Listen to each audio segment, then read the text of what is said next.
সাংবাদিকদের নিষ্ঠা, সততা ও দেশপ্রেম গণমাধ্যমের বড় অর্জন বলে মন্তব্য করেছেন জাতীয় দৈনিক প্রতিদিনের বাংলাদেশ পত্রিকার প্রকাশক ও রংধনু গ্রুপের ব্যবস্থাপনা পরিচালক কাউসার আহমেদ অপু। তিনি বলেন, সকল ভয় ভীতির ঊর্ধ্বে উঠে সাংবাদিকদের কাজ করতে হবে। রাজধানীর কুড়িলে পত্রিকাটির নিজস্ব কার্যালয়ে অনুষ্ঠিত প্রতিনিধি সম্মেলনে তিনি এসব কথা বলেন। সারা দেশ থেকে আসা প্রতিনিধিদের অংশগ্রহণে বিপুল উৎসাহ উদ্দীপনার মধ্য দিয়ে দিনব্যাপী জমজমাট ছিল এই মিলন মেলা। খান শান্তর রিপোর্ট, জানাচ্ছেন ইসমত রাওনু।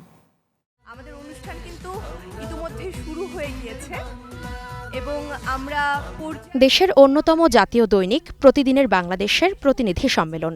এতে অংশ নেন সারা দেশের সাংবাদিক প্রতিনিধিরা। সকাল থেকেই সারা দেশ থেকে আসতে থাকেন তারা। বেলা বাড়ার সাথে সাথে জমজমাট হয়ে ওঠে সম্মেলন কেন্দ্র। পবিত্র কোরআন তেলাওয়াতের মধ্য দিয়ে শুরু হয় মূল আনুষ্ঠানিকতা।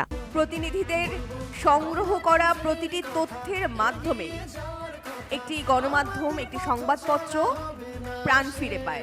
যাত্রা শুরুর ৩ বছর ৩ মাস পর সারা দেশের সাংবাদিক প্রতিনিধিদের অংশগ্রহণে এই সম্মেলন হয়ে ওঠে বিশাল এক মিলন মেলা। দীর্ঘদিন পর এক জেলার প্রতিনিধির সঙ্গে অন্য জেলার প্রতিনিধির সাক্ষাৎ ছিল ভ্রাতৃত্ব আর সৌহার্দ্যের। এ সময় তারা নিজেদের নানা অভিজ্ঞতার কথা তুলে ধরেন। গণমাধ্যমটি সম্মানিত হোক, গণমাধ্যমটি কিভাবে বিকশিত হবে, সেটাই হলো আমার লক্ষ্য। প্রতিদিনের বাংলাদেশ দেশের আনাচে কানাচে এখন মানুষের মুখে মুখে রয়েছে, এটাও একটা বিশাল প্রাপ্তি আমাদের। আমরা আরও আলোকিত জায়গায় আমরা আমাদের এই প্রতিষ্ঠানকে দেখতে চাই। অনুষ্ঠানে সভাপতিত্ব করেন পত্রিকাটির সম্পাদক মারুফ কামাল খান সোহেল। বিশেষ অতিথি ছিলেন রংধনু গ্রুপের ভাইস চেয়ারম্যান মেহেদী হাসান দীপু। সম্পাদক আগতদের স্বাগত জানিয়ে বলেন, প্রতিকূল এই সময়ে এই আয়োজন গণমাধ্যমের জন্য এক বিরল ঘটনা। সারা দেশের মানুষের আশা আকাঙ্ক্ষা, স্বপ্ন প্রত্যাশা, সমস্যা সংকট, ঘটনা রটনা বাংময় করে তুলে ধরবেন কালি কলমে, সেলফোনে, ল্যাপটপে এবং ক্যামেরার সহায়তায়। এ কাজে প্রতিটি অঞ্চলে হচ্ছেন আপনারাই আমাদের দূত বা মেসেঞ্জার। নিষ্ঠার সঙ্গে, আন্তরিকতা, সততা, যোগ্যতা ও নৈপুণ্যের সঙ্গে এ পুণ্য কর্তব্য পালন করলে যে অশেষ সোয়াব হাসিল হয়, তাতে আমার কোনোই সন্দেহ এবং সংশয় নেই। দৈনিকটির অগ্রযাত্রা ও ভবিষ্যৎ পরিকল্পনা তুলে ধরেন পত্রিকার ব্যবস্থাপনা সম্পাদক মোরসালিন বাবলা। আমরা বিগত দিনে খবর পরিবেশনের ক্ষেত্রে এর বিষয়বস্তুকে প্রাধান্য দিয়েছি। কোনো দল, গোষ্ঠী ও ব্যক্তি আমাদের কাছে বিবেচ্য হয়ে ওঠেনি। আগামীতে সম্পূর্ণ নিরপেক্ষ ও বস্তুনিষ্ঠ সাংবাদিকতা করব আমরা। আমাদের নীতি আদর্শ নিয়ে এগিয়ে চলার পুরো এই সময়টাকে আপনারা পাশে থেকেছেন, বোদ্ধা পাঠকের সাদরে গ্রহণ করেছেন আমাদেরকে। সেই সুবাদে বেড়েছে পত্রিকার সার্কুলেশন। যুগের সাথে তাল মিলিয়ে আমাদেরকেও প্রতিদিনের বাংলাদেশের সামাজিক যোগাযোগ যে মাধ্যমগুলো রয়েছে, ইউটিউবের ডিজিটাল প্ল্যাটফর্মে ভূমিকা রাখতে হবে। সবার হাতে কিন্তু মোবাইল সেট, এবং এই মোবাইলের মাধ্যমে কিন্তু দ্রুত খবর কিন্তু ছড়িয়ে পড়ছে ফেসবুক, ইউটিউবের মাধ্যমে। আমরা যদি এই জায়গাটায় গুরুত্ব দিতে পারি, তাহলে কিন্তু প্রতিদিনের বাংলাদেশ কিন্তু আরো অনেক দূর এগিয়ে যাবে।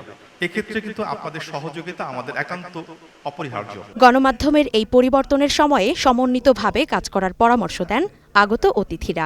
24-এর নির্বাচন, অতঃপর আন্দোলন, 5ই আগস্ট, অন্তর্বর্তী সরকার, মব কালচার, নানা কিছুর পর নির্বাচন পরবর্তী সময়ে বিশ্ব রাজনীতি এবং মধ্যপ্রাচ্য পরিস্থিতি, সব কিছু মিলে যখন একটা সম্পূর্ণ প্রতিকূল পরিস্থিতি, সেই সময়ে প্রতিদিনের বাংলাদেশের কর্তৃপক্ষ, রংধনু গ্রুপ এরকম একটা আয়োজন করার জন্য আমি আমার অন্তঃস্থল থেকে ধন্যবাদ জানাচ্ছি। গ্রিন টিভির পক্ষ থেকে আপনাদেরকে স্বাগত জানাচ্ছি। প্রতিদিনের বাংলাদেশ শুধু আমাদের না, আপনাদের সবাই। আপনারা রিপ্রেজেন্ট করছেন প্রত্যেকটি জায়গাতে গিয়ে, আপনারাই কিন্তু কাজগুলো করে দিচ্ছেন। আপনারাই গিয়ে বলেন আমি প্রতিদিনের বাংলাদেশ থেকে এসেছি, আপনারাই আমাদের আয়না।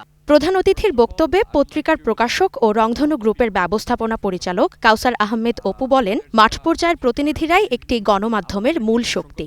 তাদের পরিশ্রমেই পত্রিকাটি সামনের দিকে এগিয়ে যাবে বলে আশা করেন তিনি। আজকে দূর দূরান্ত থেকে অনেক পরিশ্রম করে প্রচণ্ড গরমের মধ্যে আপনারা এসেছেন আজকের এই সভা বাস্তবায়ন করার জন্য। এর জন্য আমি অন্তঃস্থল থেকে আপনাদের ধন্যবাদ জানাতে চাই। আমাদের যে পত্রিকা, আমার আগে আমাদের ব্যবস্থাপনা সম্পাদক উনি যেটা বলে গেল যে আজকে আমাদের অলমোস্ট 3 বছর হয়ে গেছে আলহামদুলিল্লাহ, 3 বছরে আমরা পদার্পণ করেছি। তো এটা আপনাদের নিরলস পরিশ্রম ছাড়া সম্ভব হতো না। আর আপনাদের কাছে আমার যেটা চাওয়া সেটা হচ্ছে গিয়ে বাংলাদেশে অনেক পত্রপত্রিকা আছে, সবাই তাদের জায়গা থেকে তাদের সবচেয়ে বেস্টটা দেওয়ার চেষ্টা করে। আমি আপনাদের কাছে যেটা চাই যেন আপনারা আপনাদের জায়গা থেকে আপনাদের বেস্টটা আমাদেরকে দেন। পত্রিকাটির অগ্রযাত্রায় সকলের সহযোগিতা কামনা করেন Kawsar Ahmed Apu. We'd like to thank our chairman, আমাদের মাননীয় চেয়ারম্যান মহোদয়, যা হয়তো ওনার ইচ্ছার কারণেই আজকে আমরা সবাই এখানে সম্মিলিত হতে পেরেছি। তো আমি আশা করব সবাই ওনার জন্য সবসময় দোয়া করবেন, আর সবসময় আপনারা আমাদের সাথে থাকবেন, এই প্রত্যাশাই রাখি। দিনব্যাপী আয়োজনে বিকেলের সেশনে প্রতিনিধিরা নিজেদের কথা তুলে ধরেন। আমরা যদি এই বিশেষ করে শিশু কিশোরদের যে বিতর্ক উৎসব, তারপরে এই যে গণিত অলিম্পিয়াডের মতো, তবে আমাদের শেয়ারিং এর যে পদ্ধতিটা আমরা সবাই কিন্তু শেয়ার করি না। এই যে ফেসবুকিং এর যে ব্যাপারটা, ফেসবুক দেখে না 80 বছরের বৃদ্ধ পর্যন্ত এখন ফেসবুক। 2023 সালে যাত্রা শুরু করা প্রতিদিনের বাংলাদেশ অল্প সময়ে পাঠক মহলে শক্ত অবস্থান তৈরি করেছে। মুদ্রণের পাশাপাশি ডিজিটাল প্ল্যাটফর্ম শক্তিশালী করার ওপরও গুরুত্বারোপ করা হয় সম্মেলনে। আয়োজকরা আশা করছেন এমন আয়োজন পত্রিকার অগ্রযাত্রাকে আরও গতিশীল করবে। সারা দেশ থেকে এক ঝাঁক উদ্যমী সংবাদ ইসমতারা অনু, গ্রিন নিউজ ডেস্ক। বিভিন্ন পর্যায়ের সাংবাদিক, কর্মকর্তা, কর্মচারীবৃন্দ, আপনাদের সবার পদচারণায়